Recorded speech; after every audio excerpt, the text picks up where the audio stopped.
कहीं केशव इस रूप में उसे देख लेते, वह आकांक्षा उसके मन में उदय हुई, पर कहे कैसे। कुछ देर के बाद लज्जा से सिर झुकाकर बोली, केशव मुझे इस रूप में देखकर बहुत हंसेंगे। सुभद्रा, हंसेंगे नहीं, बलैया लेंगे, आंखें खुल जाएगी। तुम आज इसी रूप में उसके पास जाना। युवती ने चकित होकर कहा, सच? आप क्या इसकी अनुमति देती हैं? सुभद्रा ने कहा बड़े हर्ष से, तुम्हें संदेह न होगा। बिल्कुल नहीं, और जो मैं 2-4 दिन पहने रहूं, तुम 2-4 महीने पहने रहो, आखिर पड़े ही तो हैं। तुम भी मेरे साथ चलो। नहीं, मुझे अवकाश नहीं है। अच्छा, लो मेरे घर का पता नोट कर लो। हाँ, लिख दो, शायद कभी आऊं। एक क्षण में युवती वहां से चली गई। सुभद्रा अपनी खिड़की पर उसे इस भांति प्रसन्न मुख खड़ी देख रही थी, मानो उसकी छोटी बहन हो। ईर्ष्या या द्वेष का लेश भी उसके मन में न था। मुश्किल से 1 घंटा गुजरा होगा कि युवती लौट कर बोली, सुभद्रा क्षमा करना, मैं तुम्हारा समय बहुत खराब कर रही हूँ। केशव बाहर खड़े हैं, बुला लूँ? एक क्षण, केवल एक क्षण के लिए। सुभद्रा कुछ घबरा गई। उसने जल्दी से उठकर मेज पर पड़ी हुई चीज़ें इधर उधर हटा दी, कपड़े करीने से रख दिए। उसने जल्दी से उलझे हुए बाल संभाल लिए, फिर उदासीन भाव से मुस्कुरा कर बोली, उन्हें तुमने क्यों कष्ट दिया? जाओ बुला लो। 1 मिनट में केशव ने कमरे में कदम रखा और चौंक कर पीछे हट गया, मानो पाँव जल गया हो। मुंह से एक चीख निकल गई। सुभद्रा गंभीर, शांत, निश्चल अपनी जगह पर खड़ी रही, फिर हाथ बढ़ाकर बोली, मानो किसी अपरिचित व्यक्ति से बोल रही थी, आइए मिस्टर केशव, मैं आपको ऐसी सुशील, ऐसी सुंदरी, ऐसी विदुषी रमणी पाने पर बधाई देती हूँ। केशव के मुंह पर हवाइयाँ उड़ रही थी। वह पथभ्रष्ट सा बना खड़ा था।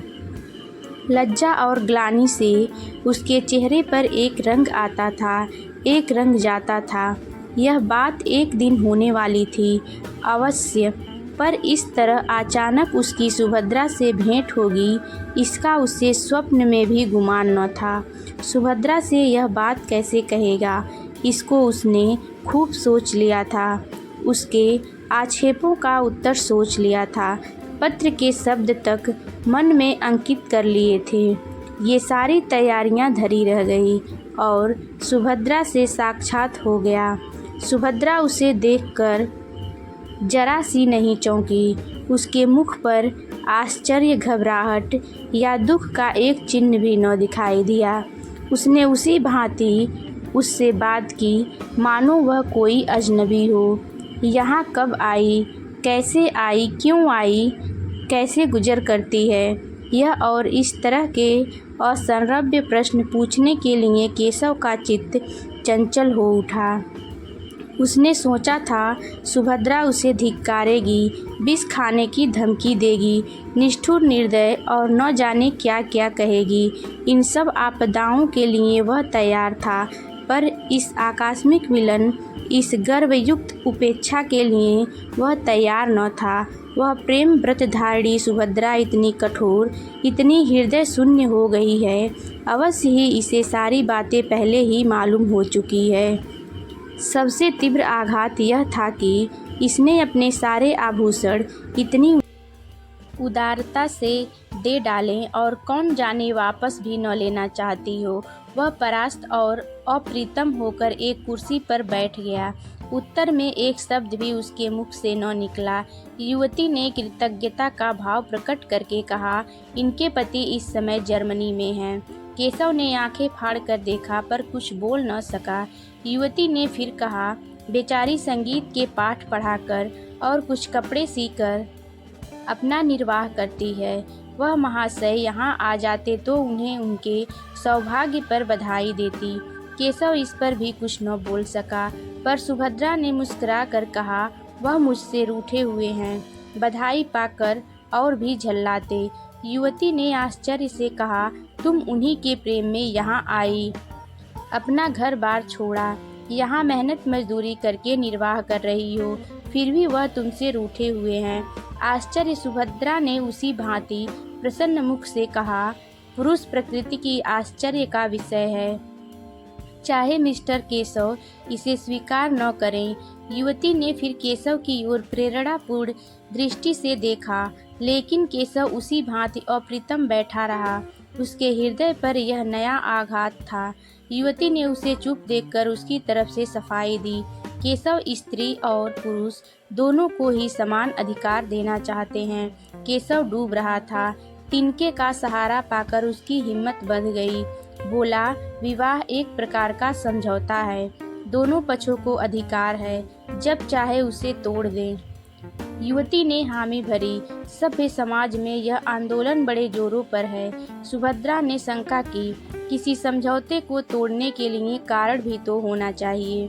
केशव ने भावों की लाठी का सहारा लेकर कहा, जब इसका अनुभव हो जाए कि हम इस बंधन से मुक्त होकर अधिक सुखी हो सकते हैं तो यही कारण काफी है।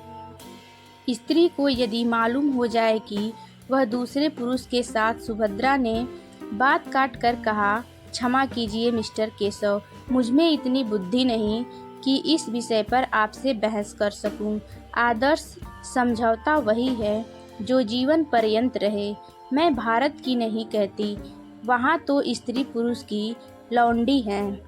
मैं इंग्लैंड की कहती हूँ, यहाँ भी कितनी ही औरतों से मेरी बातचीत हुई है। वे तलाकों की बढ़ती हुई संख्या को देखकर खुश नहीं होती। विवाह का सबसे ऊंचा आदर्श उसकी पवित्रता और स्थिरता है।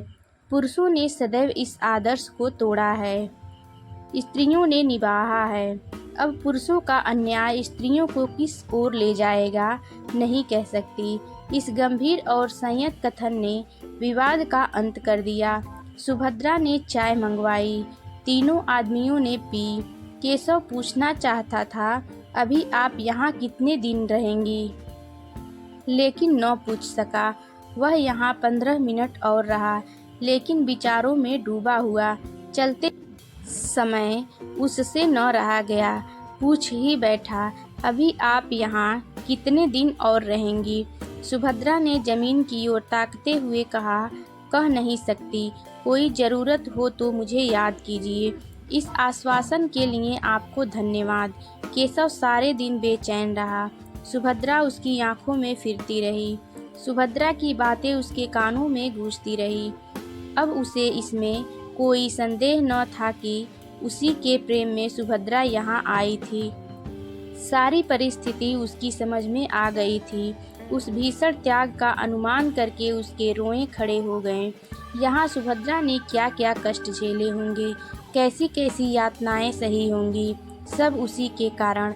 वह उस पर भार न बनना चाहती थी, इसलिए तो उसने अपने आने की सूचना तक उसे न दी। अगर उसे पहले मालूम होता कि सुभद्रा यहाँ आ गई है तो कदाचित उसे उस युवती की ओर इतना आकर्षण ही न होता। चौकीदार के सामने चोर को घर में घुसने का साहस नहीं होता।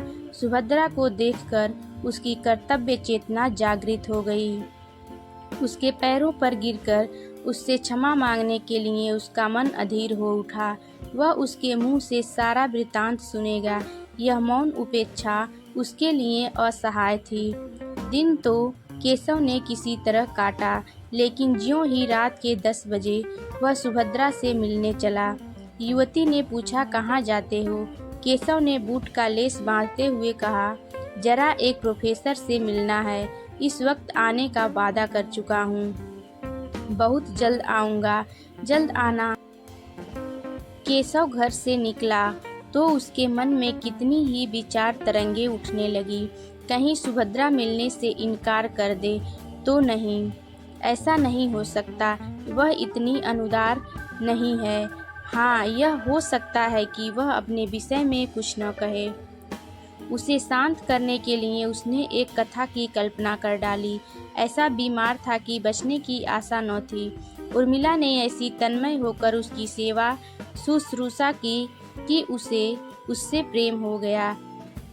कथा का सुभद्रा पर जो असर पड़ेगा इसके विषय में केशव को कोई संदेह न था। परिस्थिति का बोध होने पर वह उसे क्षमा कर देगी, लेकिन इसका फल क्या होगा? क्या वह दोनों के साथ एक सा प्रेम कर सकता है? सुभद्रा को देख लेने के बाद उर्मिला को शायद उसके साथ रहने में आपत्ति हो ही कैसे सकती है? उससे यह बात छिपी नहीं है। हाँ, यह देखना है कि सुभद्रा भी इसे स्वीकार करती है कि नहीं। उसने जिस उपेक्षा का परिचय दिया है, उसे देखते हुए तो उसके मन में संदेह ही जान पड़ता है, मगर वह उसे मनाएगा, उसकी विनती करेगा, उसके पैरों पड़ेगा और अंत में उसे मनाकर ही छोड़ेगा। सुभद्रा से प्रेम और अनुराग का नया प्रमाण पाकर वह मानो एक कठोर निद्रा से जाग उठा था। उसे अब अनुभव हो रहा था कि सुभद्रा के लिए उसके हृदय में जो स्थान था वह खाली पड़ा हुआ है। उर्मिला उस स्थान पर अपना आधिपत्य नहीं जमा सकती। अब उसे ज्ञात हुआ कि उर्मिला के प्रति उसका प्रेम केवल वह तृष्णा थी जो स्वाद युक्त पदार्थों को देखकर ही उत्पन्न होती है। वह सच्ची क्षुधा न थी। अब फिर उसे सरल सामान्य भोजन की इच्छा हो रही थी। विलासिनी उर्मिला कभी इतना त्याग कर सकती है, इसमें उसे संदेह था। सुभद्रा के घर के निकट पहुंचकर केशव का मन कुछ कातर होने लगा, लेकिन उसने जी कड़ा करके जीने पर कदम रखा और क्षण में सुभद्रा के द्वार पर पहुंचा। लेकिन कमरे का द्वार बंद था, अंदर भी प्रकाश न था। अवश्य ही वह कहीं गई है, आती ही होगी। तब तक उसने बरामदे में टहलने का निश्चय किया।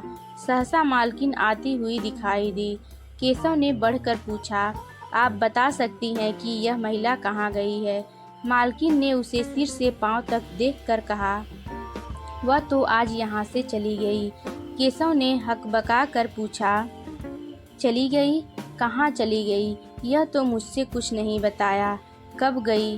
वह तो दोपहर को ही चली गई। अपना औसबाब लेकर गई। औसबाब किसके लिए छोड़ जाती? हाँ, एक छोटा सा पैकेट अपनी एक सहेली के लिए छोड़ गई है। उस पर मिसेज केशव लिखा हुआ है। मुझसे कहा था कि यदि वह आ जाए तो उन्हें दे देना, नहीं तो डाक से भेज देना। केशव को अपना हृदय इस तरह बैठता हुआ मालूम हुआ जैसे सूर्य का अस्त होना। एक गहरी सांस लेकर बोला, आप मुझे वह पैकेट दिखा सकती हैं? केशव मेरा ही नाम है। मालकिन ने मुस्कुरा कर कहा, मिसेज केशव को कोई आपत्ति तो न होगी? तो फिर मैं उन्हें बुला लाऊं? हाँ, उचित तो यही है। बहुत दूर जाना पड़ेगा। केशव कुछ ठिठकता हुआ जीने की ओर चला तो मालकिन ने फिर कहा, मैं समझती हूँ, आप इसे ले जाइए, व्यर्थ आपको क्यों दौड़ाऊं, मगर कल मेरे पास एक रसीद भेज दीजिएगा, शायद उसकी ज़रूरत पड़े।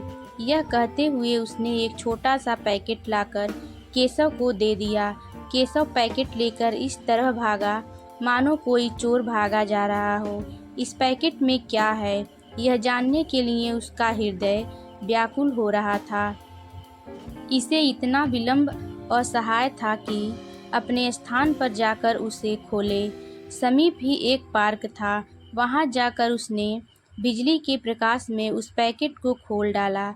उस समय उसके हाथ कांप रहे थे और हृदय इतने वेग से धड़क रहा था मानो किसी बंधु की बीमारी के समाचार के बाद मिला हो।